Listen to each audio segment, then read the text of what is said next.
What it do?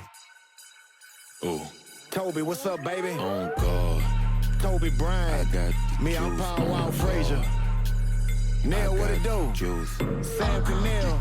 Linnell Spreewell. Hey, hey, hey. It's that Paul Walrus. Vinyl is my go-to.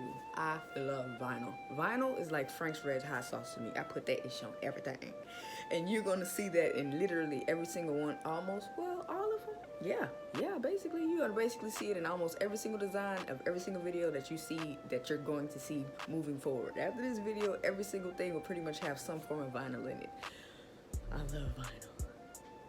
So in this video, I'm going to be showing you two of the most basic methods. The first one being just simple layering, where you just take two layers, one layer is pretty much this. That's considered two layers. That's considered two layers. Yes, complex layering. Complex layering with shapes is something that I use for my OSGT or my Original Spiritual Gangster t-shirts. So without further ado, let's get into the materials list. You'll need your Cricut, your mat, your weaver tools, your vinyl colors of choice, some cheap tape if your mat has lost adhesive, scissors, parchment paper, an iron or a heat press machine, and your fabric of choice. So now I'm going to show you the simple layering process. Alright, so simple layering to me is pretty much just a design that has two colors or two layers, like a phrase, something like here, God's will. For this demonstration, the font for God's will is Varsity on lowercase. And the font for Not Mine is Nalika Signature. I think I said that right. So once your design is created, go ahead and organize it however which way you would want it on your shirt. Then select your design as a whole and then size it up to whatever size you would want it on your shirt. And always remember to consult your mat within sizing your design. Once you've consulted your mat and you've sized up your design on your canvas the way that you want it, go ahead and change up the colors. Changing the colors in your canvas will automatically separate your mats later when you're ready to cut. Once you change your colors on your designs, I would suggest then selecting both, going to flip, and then flipping it horizontal. This will go ahead and mirror your design now, so you don't have to worry about mirroring it later. So now that your design is ready, you can either save it or you can go ahead and tap Make It.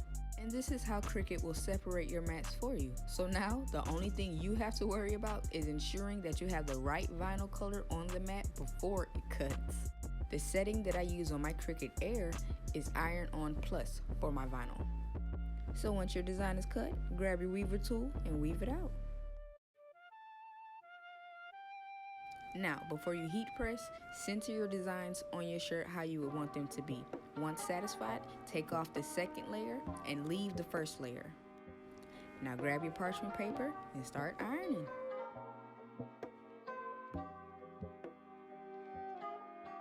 Now once your design is secure, take your second layer, center it, and this time be mindful with your parchment paper. As you're ironing or as you're heat pressing, make sure the design that's already on there is still covered. You don't want it to burn. In this process, you're pretty much going to use throughout everything you do if there is if there is layers within your design. So let's step on over to complex layering. So let's step over to complex layering with shapes. For this demonstration, I'll show you how I made my Original Spiritual Gangster tees. So before I begin, I grabbed my big mat and I placed it alongside my t-shirt to see exactly how long I wanted my box to be. Seeing that 16 inches long was about a good enough size, that's what I chose on. So now that I have my measurements, I went to Shapes, tapped Square, and went to the Unlock tool and typed in 11.5 for the width and 16 inches for the length. With my base now done, I went to Font and added my Original and Gangster. After changing the colors so that I could see them better, I then went and arranged them on the box how I wanted my design to be.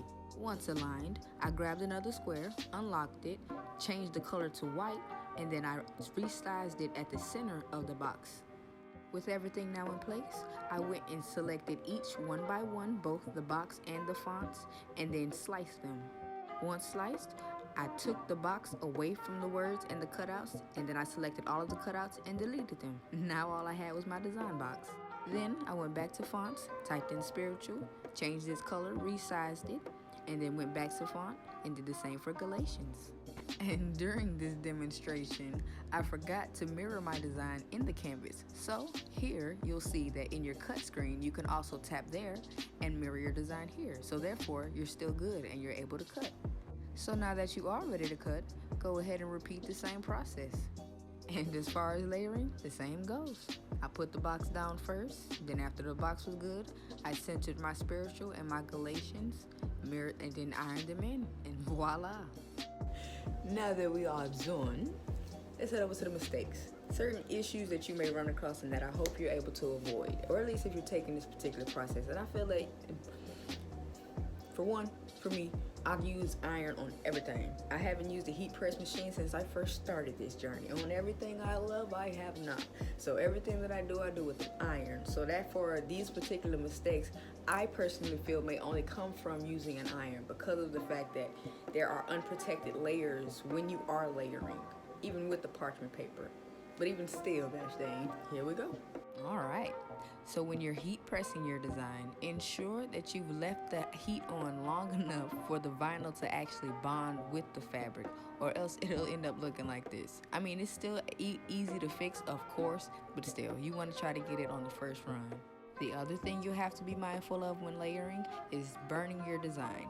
This one is small, so it's kind of easy to get past, but still.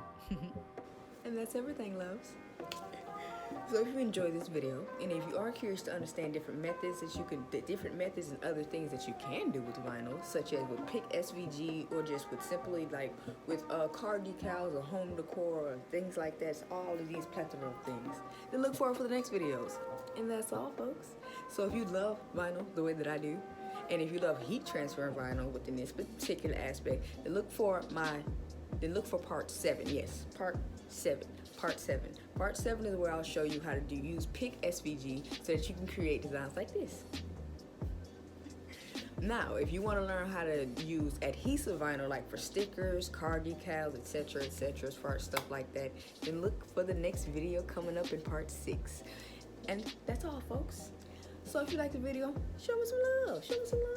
Hit the like button. Subscribe. If you subscribe, I guarantee you will not be disappointed.